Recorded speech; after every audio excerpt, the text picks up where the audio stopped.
You're listening to Season 2 of the GriefSense podcast. I'm your host, Mimi Gonzalez, aka the Zillennial Griever. I am a creative, entrepreneur, social impact strategist, and community organizer based in Hartford, Connecticut. But most importantly, I am a griever. GriefSense is really a safe space for creatives who are grievers. And I really created this space because it's something I wish I had. And sometimes you have to create the things that you wish existed. I am a serial griever where I've experienced significant loss, losing about 20 people before I turned 25 years old. And it was really hard to find community, people who looked like me in the death positive movement space. On the show, you'll mainly hear from Gen Z and millennial minoritized grievers, but you'll also have some advocates on the show who share our experience, but also want to amplify our voices and our stories. So what is GriefSense? What does that even mean, right? It's not just some fancy name of a brand of the podcast, okay? It's actually a term that I've coined to name my experience. Sometimes the words that exist in our vernacular aren't really representative of our lived experience. And so thus GriefSense was born. So GriefSense to me really is an inner sixth sense and intuition that's unlocked after experiencing physical loss, and it inspires purpose through creative expression, hence grievers who are creatives. So we do this in three ways. One, we embrace our mantra, which is we live life as a privilege. Two, we honor our ancestors and the legacies of our loved ones who have died. And three, we not only normalize talking about grief and death and everything in between, but we really talk about the importance of planning for our death and talking about this in community with our families. What are our death care wishes? And really normalizing that, because that is not something that we typically do in our very death phobic world. I hope that when you tuned into these episodes that you feel super comfortable. I want you to think that you are in a living room, or in Spanish we say the sala, but the grief sala. And I hope that you're able to have tea in your hand or a cafecito, so that way you're comfortable. I want you to feel like you're talking to your best friends or your primos or your cousins, people who really understand you and get it. And if you are not a griever, and if you are here to learn and listen to the stories that are shared on the show, thank you so much for being here. Your voice is important too, because guess what? If you're not a griever now, unfortunately, you will be one day. And I'm hoping that the insights that you hear on the show will help you navigate that experience. One thing I wanted to also share, y'all, GriefSense is always going to be lowercase, because death, grief, all of that, it can be really scary.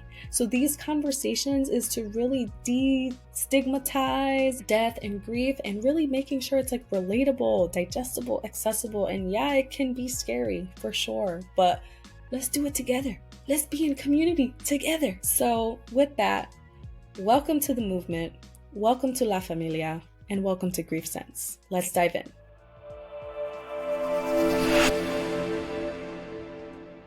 Welcome back, listeners of GriefSense. I am so excited to spend time with you all for this session. I have an amazing guest with us today, and I just have to say, y'all, like, these conversations just keep getting better and better and better. And this is really a testament to, and I've been reflecting a lot on just entrepreneurship and being creative, and it really means a lot when you take action on your dreams and your goals, because naturally you attract people that are on the same level as you or higher, just on your same wave. And it's just been amazing, the community that's starting to build out of GriefSense, and amazing guests like Melanie Wilson that we have today. And so I can't wait for you all to get to know her more and her story. And I think you all are going to connect with everything that she has to say. So I want to hand the mic over to Melanie. Feel free to introduce yourself. Sure. Thanks, Mimi. I'm Melanie Wilson. I am calling from New Jersey today. I'm in the New York City metro area. I am, by daytime, I'm a project manager. And then by my passionate side projects, I'm a creator of a group called Death of the Party, which is a grief community in New York City area. And I put together events with this group and for this group in order for people to have a place to be creative and create community around grief, as well as we're opening it up to death education as well this year. I really like to focus on the idea of us grieving together, as opposed to just focusing on the idea that everyone grieves differently, because I think that can definitely be something that people find really hard to talk to other grievers if they only focus on the idea that we grieve differently. Wow. That is some powerful stuff right there. So y'all, you need to get tapped in, okay, with Melanie and Death of a Party. And I have to tell you, when I first, when you shared, with me in our first conversation, when we talked about the work that you do, I was like, that is so clever. When you talk about being the life of the party, it's like, y'all, we gonna be talking about being the death of a party. Like that. Can you just talk a little bit more about that? Like, how did you come up with the name? That's so clever. Yeah, sure. Thank you. So, and some people don't get it at first, so it's pretty funny when people don't get it, the play on the words. But basically, what I was doing as we were coming out of lockdown in New York City, I had recently moved here due to the unexpected death of my father in 2018. I'd moved to the city area, and I was kind of on the cusp of COVID at that time. So then when I wanted to make friends as we were coming out of lockdown, I started going to different mixers, mainly LGBTQ mixers, because I am in part of the queer community. And I would talk to people about my story, and they would ask, have you lived in New York City for your whole life? No, I haven't. Oh, okay, when did you come here? Why did you come here? And for me, my story is because I wanted to be closer to my family after my dad's unexpected death. And for folks who cannot relate to grief and do not have that their own background, it can definitely be a damper on our conversation. And I had left a couple of conversations feeling kind of like the death of the party. But I, as a person who is very open to talking about my grief, and I kind of want to show that as an example, I don't shy away from telling people that part of my story, because it has really opened up community and relationships with folks who can relate. So I'm not going to just hold off on that because, some people might be uncomfortable with it. But that's really where that death of the party versus life of the party came in for that name. Wow. I love that. And something I'm pulling out of what you said is y'all, we are not dimming our light for anyone else. Okay. Even if that means talking about death and something that might be uncomfortable for other people, this is what it's all about, right? And just kind of normalizing these conversations. We all are going to experience grief in different ways. We're all going to experience loss at some point in our lives. And so I just love what you're doing. I love the play on words. And yeah, I just really hope people get to embrace more of what you're doing, and it's essentially kind of same thing with griefsense, right? Hey, and ever since I was a kid, I don't know, I was yeah, let's talk about death. Let's talk about death, baby. That's always going to be super normal for me. And I think that with having these conversations, though, I don't want to say caution, but it's oh, wait, I should probably do a trigger warning or something like that, just to tell people, hey, yeah, I'm a lot sometimes. I talk about death, and if you're cool with that, then we're great. We're gonna be great friends. Yeah, well, it is interesting to think about a trigger warning for something that every single person is going to have as part of their life, right? Exactly. Exactly. Yep. Yeah. Love that. Wow. Well, thank you so much for being here today. Can't wait to learn more about you and your story, and really can't wait for the, listeners out there to really, just amplify everything that you're doing, get part of it, and learn more about the death positive space and the work that you and I both do. So yeah, without further ado, let's jump in. Let's dive in. And because this is not the death of a party here. This is giving me all the life. Okay. Literally. Seriously. So with that, just kind of setting the tone for our conversation today. And I know you briefly talked about someone that you did lose, but I want to just give you space to see who you're calling into our space today. Who would you like to honor? And it's okay if it's more than one person. Yeah, for sure. So I would like to honor my dad, who I said before died in 2018. Suddenly, his name is Tony. I also had a friend and colleague who died the year before. Her name is Amy. And my grandmother, who I have her beautiful boxes that she collected behind me, that I was like, oh, yeah, gotta call her in as well. Margaret as well. So Love yeah, that. those are the three Well, folks. hi, Tony, Amy, and Margaret. I am honored to, spend some time with your wonderful family member and friend today. And yeah, so with that, do you kind of want to go in and share your grief story? However much you are comfortable sharing, feel free to share with us. Yeah, for sure. So I can't remember exactly when the first time that I heard about death when I was little. I know a lot of people can like pinpoint that. I do Mm, remember a beloved aunt that my mother had lost, and kind of trying to understand why when I was 6, she was like crying about someone who was in another country that she hadn't seen in mm, a while. I didn't grow up with a lot of grief and death around me. I also had a very small family, and mm, still getting smaller, but getting a little bit larger too. um, and so I would say that it was in maybe must have been like towards the end of junior high that I did lose my grandmother, one of my grandmothers, not Margaret, mm. Anne. And I hadn't ever met her husband, my grandpa George, because he had died when my dad was in his 20s. So Mm, I knew about death, and I knew that, there were people missing in the family and people who were missing them. But really, I would say that my grandmother passed, and I definitely had grief around that. But she was also, it was the idea of like dying of old age kind of mm, thing. So that was less of a significant moment in the sense of grief and like what traumatic events may happen.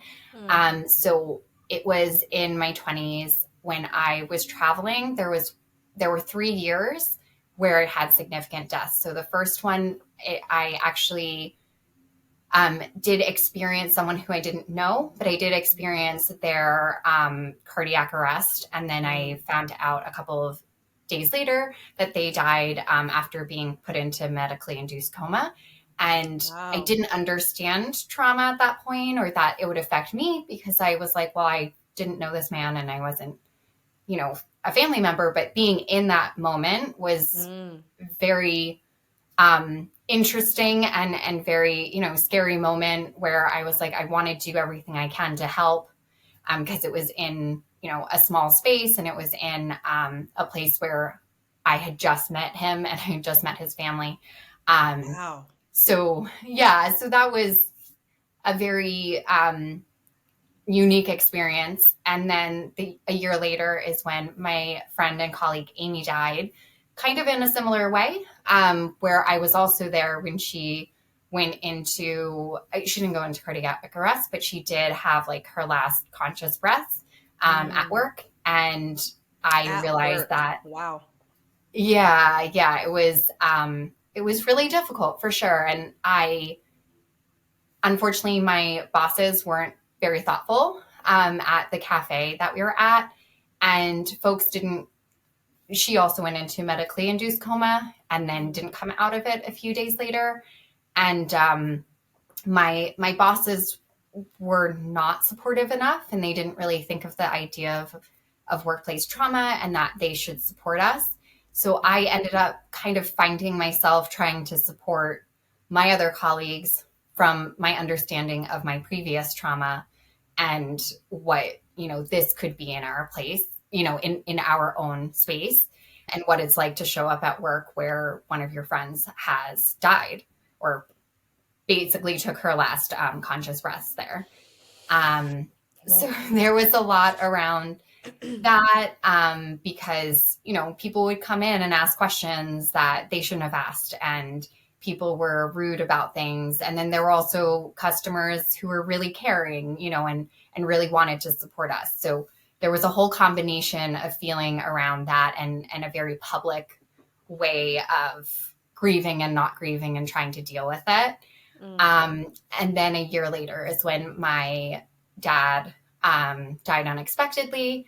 And all three of these were while I was in a different country. So I had three significant deaths in a row. And after my dad's death, especially having had the experience with Amy's death, I really, really was seeking community after that, after my dad's death as well, and really wanted to be with people who could understand my story. And so then from there, I learned about the organization, The Dinner Party, which is like an online platform for folks who are in their 20s, 30s, and early 40s to come together and host grief groups that aren't practitioner-based, they're just peer-based. And I've been hosting a virtual group for almost 3 years now through The Dinner Party. And I've also been part of an in-person group for a little over a year. And that really has been such a significant part of my grief journey, for sure, being able to share in grief and be held has been really important. Wow. My brain is like going all over the place. But first I want to share, thank you so much for sharing that. And, I am just always so impressed with people, with how open and courageous they are with sharing their story. And I'm just so grateful that you're here with us in this space. And I can only imagine just navigating all of that trauma in such a short amount of time, and just still being here and being the amazing person that you are, and you giving support to other people that are grieving. I mean, it's just really beautiful, and it takes a really special person to do that. So thank you for still being here and being alive and not giving up, and for sharing your story, because I really do think it's going to inspire other people to do the same, right? To share their story and to find community, to build community. And how awesome is it that through all of that grief and that trauma, that what you took out of it is like, okay, instead of isolating, which I'm sure you probably had some moments of that at some points, but it's like, I need to be in community. So what can I do to get that? And I think that's that's so powerful. And I really want to amplify for other people tuning in that there are resources that exist out there to find community, to be in community, that you do not have to grieve alone. Although these moments are they can feel very lonely and they can feel very isolating. But I love that out of that, you're like, you know what? I'm going to go find community. I'm going to build community. So that, beautiful. Absolutely beautiful. Thanks. Yeah. So, I mean, I would like to start just really quick with, experiencing the death of a stranger. I mean, I can only imagine, like, you're in a public setting, there's other people around. I can only imagine everything that's going on in a short amount of time, such a high tense, high pressure situation. And the reason I wanted to bring that up too is because there might be, an experience where me or other people tuning in, where this can happen, right? This can happen at any moment. And the fact that you experienced that firsthand, I mean, what advice would you give to people if they were in a similar situation, and like literally they might be in a situation where they are forced to, not forced, I don't know if that's the right word, but they're called to action with supporting someone who's facing a very scary moment? Oh, for sure. Yeah. So it was a very unique circumstance because I was traveling. I was in Italy, and my grandmother had put me in touch with one of her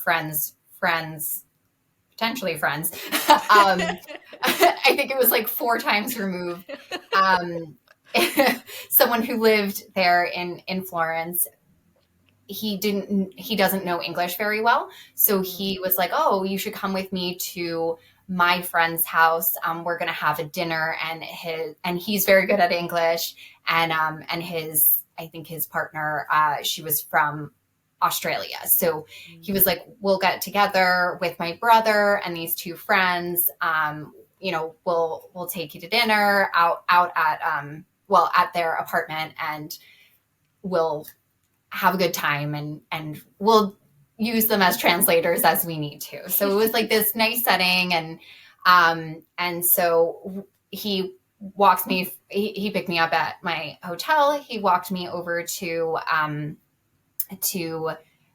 their apartment. And when we got there, they were kind of like screaming down to him. And I did not understand what was going on, because the one semester of intro Italian did nothing for me, unfortunately, for that moment. So we like started running up the stairs, and his brother was on the floor and in cardiac arrest, and it was very scary. So I think that that's important to honor that it is a very scary moment. And in that moment, I was like, okay, what can I do that's not going to make it worse for them, right? So, and this actually happened when my friend Amy died as well, being once again, in a public setting. So I just helped them like push away the things that were in the kitchen where his brother was on the ground. Because they had been cooking prior to us being there, and there were knives and things like that. So I pushed things away so that when the paramedics would come, there could, as much as could be, be an easy way to get in. And then I did my best to stay out of the way, because I thought that was the most important thing. And I just said once or twice, like, I'm here if you need anything. Yeah. And then when they were rushed off to the hospital, like the brother and who had brought me there, and his brother, he went with his brother to the hospital. And these friends were like in shock, right?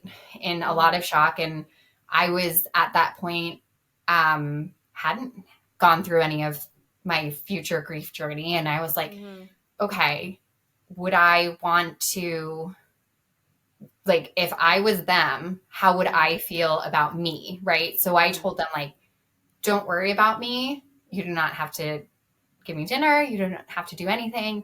Right.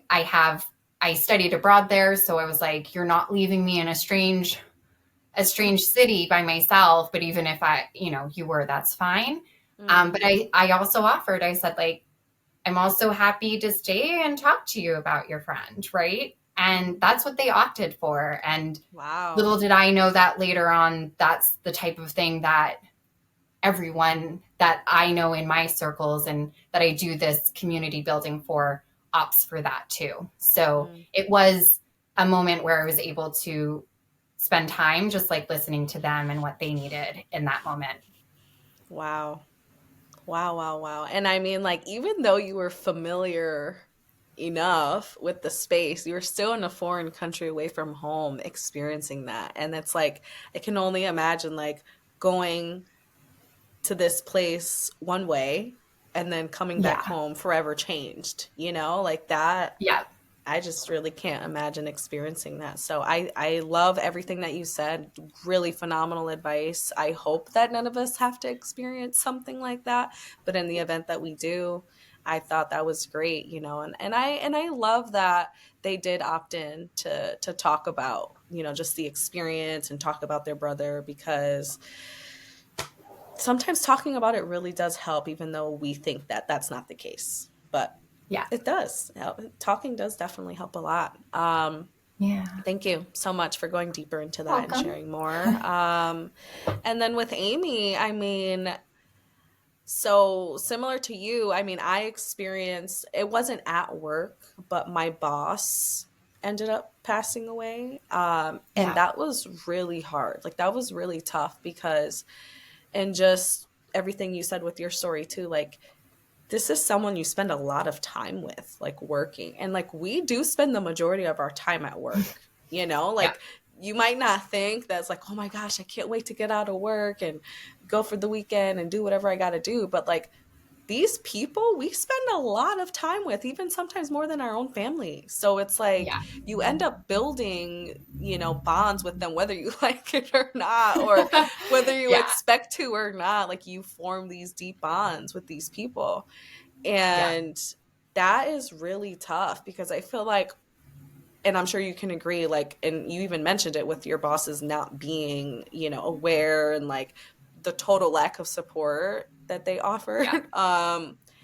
It's just to really reaffirm and normalize for people like, hey, our workplaces, our society is so death phobic, it's crazy. Like, you Yeah. even say the word death at work, like, kind of what we were talking about when we first started. Like, you just say the word death or grief, like, people are automatic, like, let's not talk about that at work. But it's like, Right. what happens when that happens at work? Absolutely. Yeah. So And even outside of work, I think, there's a lot of talk about, or I know, for instance, the dinner party does now work with workplace grief, and like, what does that look like even for someone who has experienced a loss in their life and they're coming back from their 2 days or 3 days of bereavement, because that's when they're supposed to be better. And like, what does that look like for a boss who needs to be empathetic to what this person is going through and things like that. And then I would say it's a level up, or just like a different level when it happens at work, or it is someone at work that you've lost too. Yeah. And like, how does a workplace treat that? And I was at a point where when I left a month later, I was already going to leave from that position. This was actually in New Zealand. I was living in New Zealand. So what is your life, Melanie? Can I have it? Like, what? So I knew that I was leaving. And I specifically said to my bosses when I was leaving, like, I want to do an exit interview and I want you to know how this felt, and how but I also was able to honor those feelings of mine because I had my previous experience. And then literally in the moment when this was happening with my friend Amy, I was like, oh, wow, like, this is directly linking me back to when that happened a year ago. And now I understand what trauma is. And now I understand that, like, I will need to, honor this and, not move on from it, but to help myself through the feelings that I will have around it. Wow. So. Wow. Yeah. No, this is such great discussion. And I really hope people, are taking away like things that they can do at work. Cause it's like, even recently, when I left corporate America, because we didn't have to get into all that, but I left corporate America and a lot of it, I realized, came from how death phobic it was. And so now in my consulting work and consulting practice, I'm working with organizations to be more, death aware, and just really, how can you coach your, employees to be more empathetic and be more supportive with this? And like, I totally move away from the word bereavement and I say integrated loss experience, because it's like, because people think that you, like you said, you go away for 2 or 3 days and then, I'm ready to come back to work. Like, no, like, this person is forever changed. And like, yes, they are going to come back to work at some point, but should definitely be longer than a week. Yeah. Okay, first of all. Second of all, it should not matter who you lost for you to take time. Like, literally being able to, immediate, your spouse or immediate family member. Like, no, I don't care if you lost a childhood friend from 30, 40, 15, 5 years ago. Like, at the end of the day, like, you experience a loss and it's going to affect how you show up as a person, how you do your work. And this person should be able to take some time away without having to, share the ins and outs. Like, dude, like, someone just lost somebody. Like, it's like I really realize how much work is nosy as all hell too. It's like they're trying to be all up in your business. Like, who did you lose? When did this happen? Like, why does it matter? I'm grieving. Yeah. Like, let me live. So Right. really kind of giving some language and tools to workplaces and organizations to help navigate that. And like, I like to focus on young people in the workplace only because, I mean, obviously everyone can benefit from these types of, you know, resources and services, but I feel that young people experiencing loss in the workplace is just it's like just on a completely different level, because it's like when you're early career talent, like you're trying to learn how to navigate the workplace, and that alone is already so difficult. And then add in losing people that are important to you. And it's like, definitely from my experience, I've lost so many people at such a young age. I honestly don't know how the hell I survived work or corporate America. Right. I'm gonna keep it real with you. I do not know how. Yeah. Because I don't know. I probably just kept my head down and just zoned everything out. And like, I feel like work expects us to be robots when we're experiencing like real life things, you know? But yeah, man, that's a lot. And I agree with like feeling like you need to show up with pleasantries and be able to talk to a client or other colleagues like about something, right? And folks not really thinking about how significant it might be to say like, you know, what does your father do, or do you have children, or something like that, you know, where that's a normal pleasantry that, you know, can make someone feel really awkward, but then they don't feel like they can show up as the authentic piece of them because they just need to get through it, right? They need to get through the conversation. So someone lies, or they just say, oh, you know, or like it is hard for specifically at a workplace, because you can't walk away the same way that you would if you were just, you know, meeting someone in a public place or a friend, you know, where you can lean on them. Yeah, absolutely. And there's that whole point of like, I'm not going to lie to you. I've always had an issue with the saying, bring your authentic selves to work, because at the end of the day, like, yeah, it's nice. That would be nice. But we don't live in this, I don't know, it's like super fake and ideal. Like, no, we cannot bring our authentic selves to work, because if we do, we'd probably get fired. Like, what? And literally bringing in this conversation right now, like, literally, right? Like, I'm grieving. What do you want me to do? Cry on all of our meetings? Like, I need time away so that I can be a more integrated person now, or like whatever that looks like. But I've always had an issue with the whole bring your authentic self to work. You sure? Because we probably all wouldn't have jobs. I don't know. I mean, I can definitely say that if I tried to do that after Amy's death, I would have yelled at so many customers and probably dropped a lot of drinks on people's heads potentially for some of the crazy things that people asked me. So So anyway, definitely really great discussion. So, and then, so you mentioned with your father's passing. So did you say that was in 2018? That was 2019. 2019. Wow. So that was like right before the pandemic. Yes. Wow. Yeah. It was a little over 6 months before. Yeah. Wow. I mean, the reason I think, well, that stands out to me in general, losing a parent, I mean, especially before, like, it's like outliving your own parent has always been so mind-boggling to me, because it's like, no, wait, like, that's not how it's supposed to go. But like, technically, like, I don't know, that's how our society is or whatever. But it's still really hard to conceptualize that, you know, just like losing a parent and not being able to experience so many like milestones that you thought that you were going to experience with them there. But then to experience that at the age that you experienced that, and then 6 months before the whole world shut down. I mean, whoa. Would you be able to kind of talk a little bit more about that? Like, I mean, just kind of experiencing that loss, but then going into the pandemic where you have to be kind of isolated. You couldn't even see a lot of family regardless. I mean, how was that experience? Yeah, I mean, I would say that because so I was pursuing living abroad and working abroad, and then my my dad died when I was on a trip. I was bringing high school students on a trip abroad, and so I quickly realized that I would want to change my course so that I could be closer to my family. So I moved back to New York because they live in the state as well. And I was with them for a while, and I didn't have a job because my job was overseas.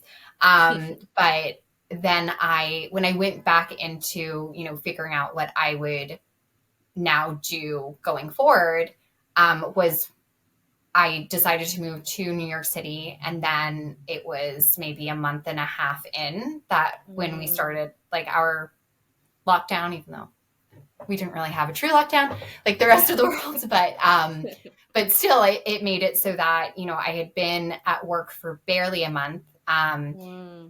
And I, then was suddenly working from home, and I wasn't really able to make a lot of friends. I did here and there. And then I think that that's also a big part of why, or it was the only reason that I would have pursued like a virtual grief group, is because I had to.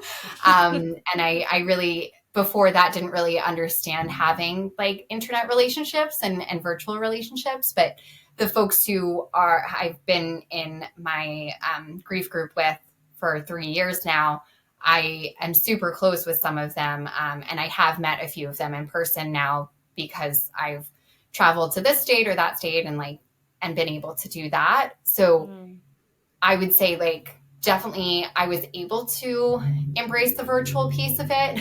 And really like, because I was driven to be talking to other people who are my peers who really can understand that. And I realized early on, when being part of a first grief group that disbanded during the pandemic, and then I went to my new one, or the one that I host, I realized that at the beginning of my experience in grief after my father's death, that I really needed to be with folks who understood sudden loss, because I knew a lot of people who had people in their life who had been sick for a long time, and I just couldn't relate to that.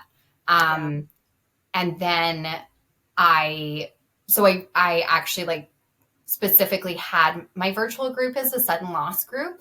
And then since then, because I've had that support, I've been able to hold space differently for folks who also have experienced the longer anticipatory loss. And I would say definitely have like experienced the anticipatory loss with my grandmother, who died a couple of years ago. And she was in hospice, and that was like the first time I had experienced hospice. So, I think the pandemic it still is, and Technically is, it's very difficult for, that the lockdown, absolutely very difficult for people with this community building. And I think that, but a lot of different organizations like the dinner party, like Reimagine, really figured out how to pivot and still make great strides to, support our grieving community for sure, even if it wasn't in person.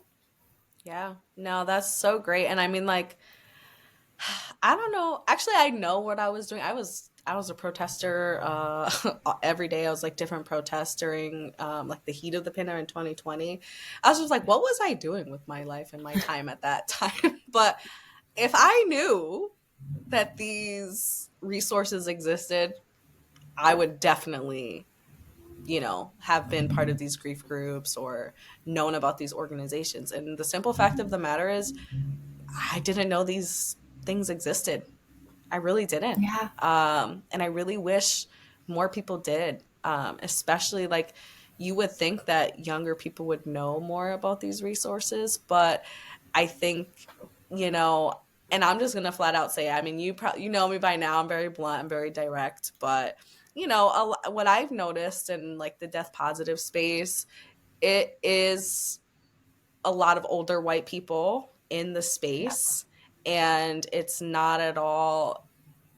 I don't think it's not that people aren't trying to be inclusive, because I don't think that's the case at all. I feel like they are inclusive. It's just that's just not who's part of these groups. And so Right. I think my goal with Grief Sense, and I also think, similar to you, your goal of definitely like even reaching the queer community, is like just really trying to diversify the narrative and making sure that we are democratizing access to this information, that, hey, this is for everybody. Like, we are all grievers, or will be if we're not already.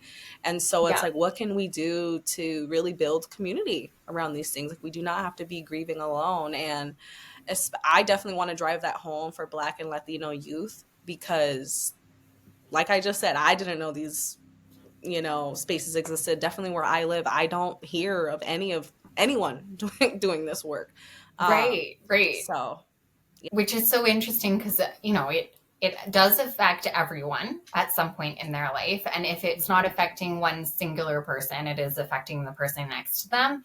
And, like, for instance, we have AA and NA and all of like those really great support groups for folks who need that. Right. And that is a general thing that I would say, I've never met someone who has asked me like, what is that? Right. But you would hope that at some point we would also have that for grief and how people are feeling about losing someone. Yes. Grievers Anonymous. Do it. That might have to be the name of this episode. Yeah.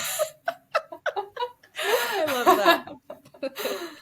Wow, I love that. Well, you mentioned too Reimagine, which is definitely, I want to just really shout out the Reimagine team, Brad, everyone there at Reimagine. I feel like what you said, I mean, I wish I knew all of the amazing work that they were doing during the pandemic, of hosting different community vigils. I know it's part of the work that they were doing, and really bringing, death care workers, light workers, everyone in the death positive space together to hold community. And for everyone tuning in, this is how I met Melanie. We recently attended one of Reimagine's community vigils. I think it was in November, or like around that time.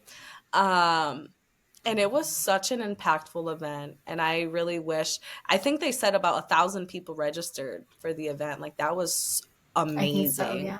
Yeah. And like, just the turnout was great. The content was great. I thought the event did such a great job at like bringing so many different walks of life together, but kind of like, hey, we're here for one thing and one thing only, and that's to grieve in community, and to, definitely be respectful. Cause like, we're in a super high tense political climate right now. There's so many things going on in the world. But I felt that no matter what someone's political beliefs were, like whatever was going on, that we really just held space for humanity, and just like, hey, all of the things going on in the world right now affects us all. And we all have kind of like a role to play in how we support each other in this time. So that's definitely one of the biggest like takeaways I took away from that. And I was crying. Oh my gosh, I should have had a box of tissues here, because like when we did the actual like vigil part, where the chat was going crazy and everyone was saying like, my partner got murdered, or my dad died, or like everyone, like the pets. Oh my gosh. Yeah. It's like when people talk about the pets, I'm losing it, because literally I had just lost my pet like a week before the vigil. So I was like super, but like the chat, I mean, it was so much, but it was so beautiful. And I felt so connected to people that I had no idea ever existed before logging on to that call. Right. So. Exactly. Yeah. I mean, I really thought it was such a powerful event too. As you know, we were invited as different co-creators of events. So I logged in as a co-host of one of Reimagine's programs, which is Death at the Party, which I do on my own, but I use their platform for it. And so I really loved that they had us put together poems, and they put together a cento poem, and we were able to all read it. It went really lovely. I've watched it since, because of course, like when you're in that type of space and you're like, I need to get my line right. But like watching it collectively is so special. And I'm actually part of a celebrancy program to hold a certificate in celebrancy to be able to host funerals and memorials. So I also look at a lot of events and vigil events like that in the way that, like, how would I do it, and what were the different factors and why were they chosen, and how did it, Right. Bring in different people. And I would say that especially for a virtual event, which I normally don't get very engrossed in virtual events, but this one really brought people in, and the piece of the altar was really special. The music and the different things that we were brought to do as the audience, and it really just like, not even just an audience, right? We were participants in it, and I really loved that. Yeah. I love that you just brought up the altar, because that was one of the things that, just the intention that went into designing such an event, and even calling folks co-hosts. Like, this is a very co-collaborative space. And I think that's exactly what we need right now. That's what the world needs right now, is to have these co-collaborative, co-designed events and spaces, because everyone has something different to bring to the table based on their experiences. Like, so many people on the call had different introductions into grief, right? Different initiations into the grief gang, if you will. But it was just so beautiful. Like, there were so many different niches and different ways of loss that were represented. But from the altar especially, I thought it was so beautiful, from like the yellow flowers, which, represents, for the spirit to live on, and the copal incense. Like, it was just very thoughtful, very intentional. Like, the sound healing that we did, and when you said the cento poem, like, that's when the waterworks started. I was like, oh boy, here it goes. And it just kept going. And it was so needed. It was such a needed space. And I really want to continue amplifying your work, Reimagine's work, and just really just keep this thing going, and really just educate people on the resources that do exist. And to not be afraid to pursue them. You know what I'm saying? Like, exactly. We are conditioned to grieve by ourselves, to kind of deal with our traumas alone. But like, if anything, if the pandemic taught us anything, like, think about how isolating that was, but like in person, but people really found a way to build community virtually, like how you said. And so I think now we're in a really unique time where we could do both, right? Like, no matter where you are in the world, like, we can continue building those spaces virtually. But I think just building community too, like what you're doing with the Death of a Party, like, that's amazing. So I have a couple more questions before we wrap up. I definitely would love to know. So you selected to opt into the journal prompt section of Griefsense, and I get so excited when guests choose to opt in, because journaling is such a huge part of my life.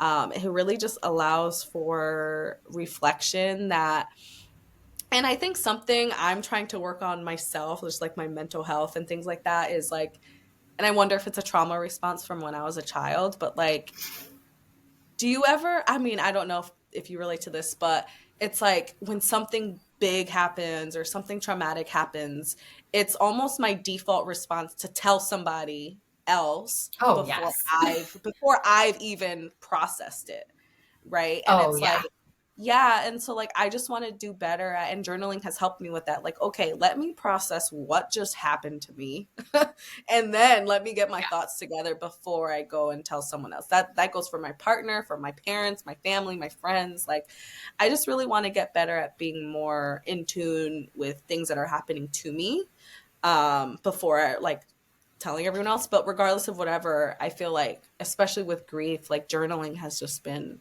life-changing. So I get really excited when other people are like, yay, I want to tune into the journal section. So Yeah. So, Me too. well, the journal prompt that you selected was to reflect on a time that you experienced unexpected joy amidst your grief. So, yeah, go Yeah. ahead and answer. So the time that I want to share is, so my dad, he wasn't himself a musician. He definitely played the air guitar and the air drums and things like that. And would like sing us lullabies when we were little and things like that. But he really loved music as if he was a musician himself. Like I definitely, the way that he connected with music and would like sit us down and play a record and be like, do you hear that? Do you hear this? Do you hear this person doing this and this and this? And like, you know, back then I was like, oh, okay, Dad. And now I'm like, oh, I want that, you know? So the thing is that music has been really hard for me post him dying. Like, so I actively a lot of times will choose music that I normally wouldn't choose because I'm like, I need to get through work, right? Like I can't be listening to his music and you know, when it unexpectedly comes up on a playlist or something like that, I'm like, oh, okay, I guess we're having a moment. Yes, we're doing this. Totally fine. Yeah. That literally happened a few days ago.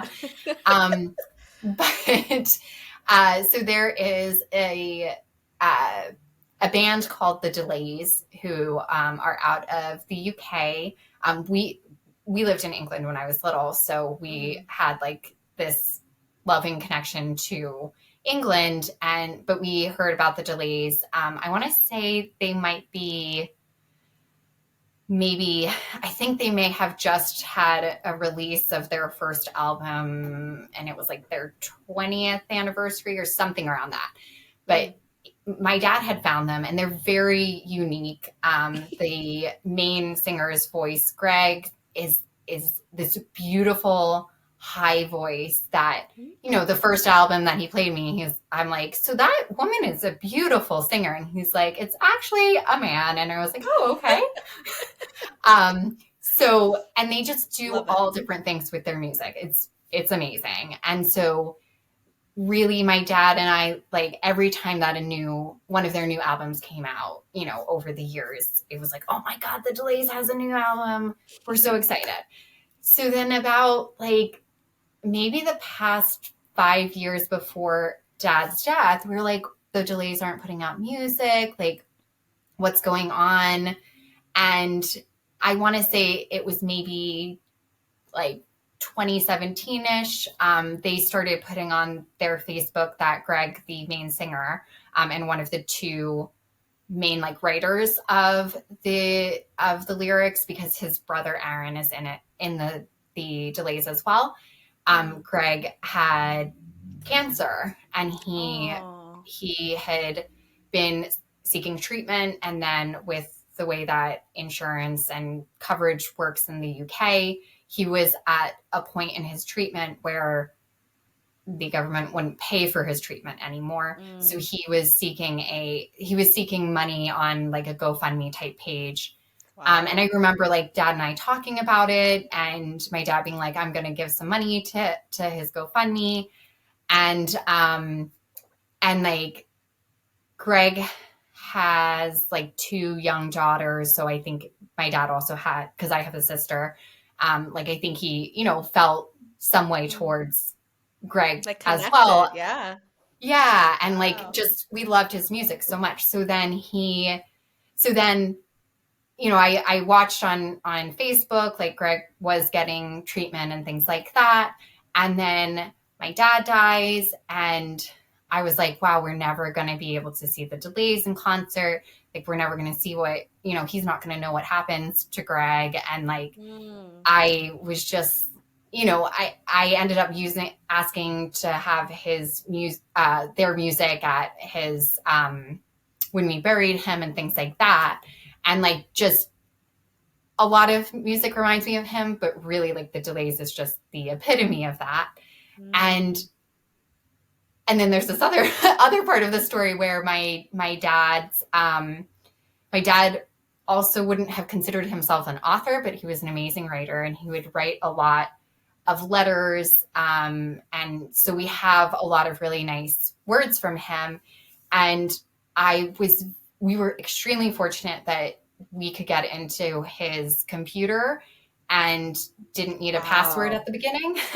So I found this Google document that has a ton of his writing, and a lot of it had been him writing, and then he would copy and paste it into an email or a card or something like that. But I did find literally something called a sonnet for Greg. And I was like, and the way that he wrote it, because my dad also referenced all these different things, and like he wrote this, it was a sonnet, it was rhyming, it was amazing. And I was like, wow. I know that this is for the Delays singer. So I was like, wow, this is so amazing. And then I want to say it was maybe 2 years ago now, a little over 2 years ago now, Aaron, Greg's brother, started posting saying that like Greg was going into hospice.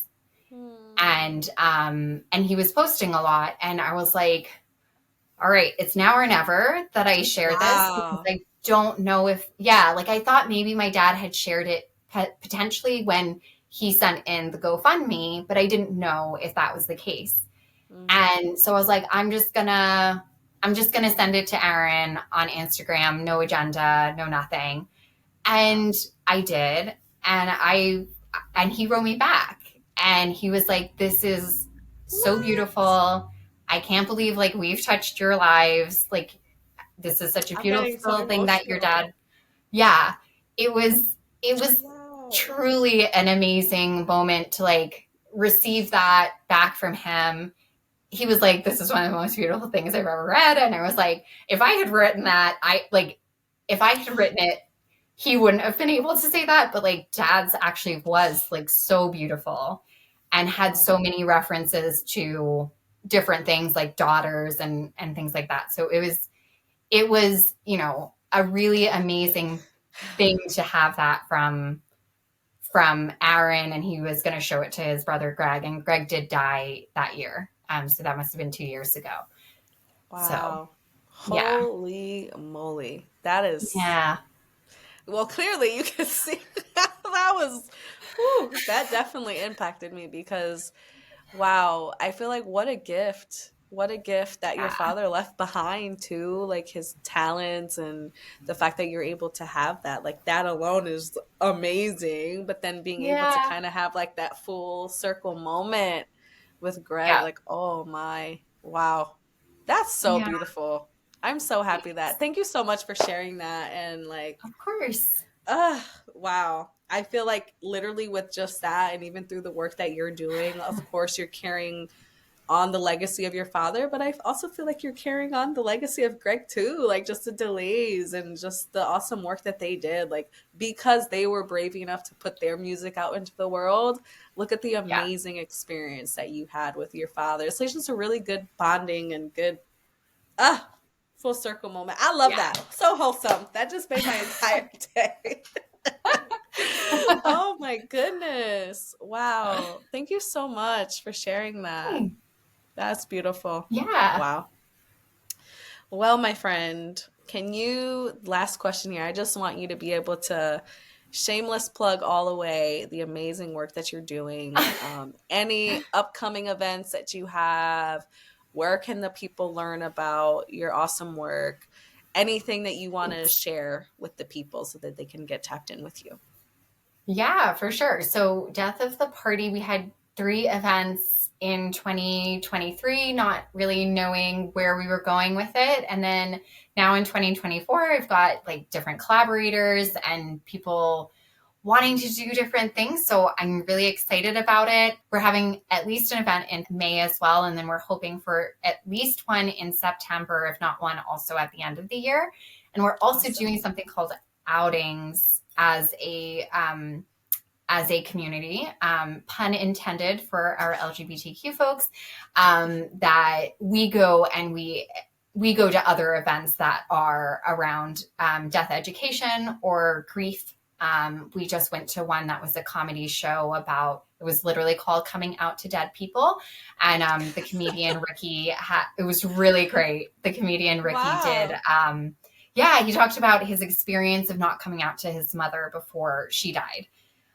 So, and I have that same type, I mean, not the same story, but the same experience. So we did that. I just wanted to bring the group together and like be able to experience other people's events. So for Death of the Party, you can find us so it's specifically in New York City. We're on Instagram at Death of the Party NYC. I think Death of the Party is already taken by like a hardcore band, death metal band somewhere, but most other things aren't called Death of the Party. And then I'm also at deathofthepartynyc.org. And then I'm also Death of the Party NYC at gmail.com. So I would say both the Instagram and our website, really, I'm furiously updating that as events come up, and you can come to one. If it's for you, great. If it's not, there's probably a different one that will come up soon, because we don't do the same thing each time. We do something creative and some way to get people to be able to speak to each other and be open with each other. But we also have a way that people can distinguish if, they're a little bit more reserved that day, because maybe they're feeling extra griefy and they don't want to talk about their grief, but they're open to other people's grief. So that's the community. And for people who aren't in New York City, I would definitely shout out again, Reimagine and the dinner party, because the dinner party is all across the US specifically. And there are virtual and in-person gatherings in a lot of different places where you can start your own. And I train hosts through the dinner party as well. So we've got new groups all the time.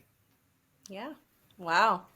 Thank you so much for sharing all of that. Y'all definitely get tapped in with Melanie and the amazing work that she's doing, because, oh my goodness. Wow. Absolutely. I'm just so grateful to be in community with you.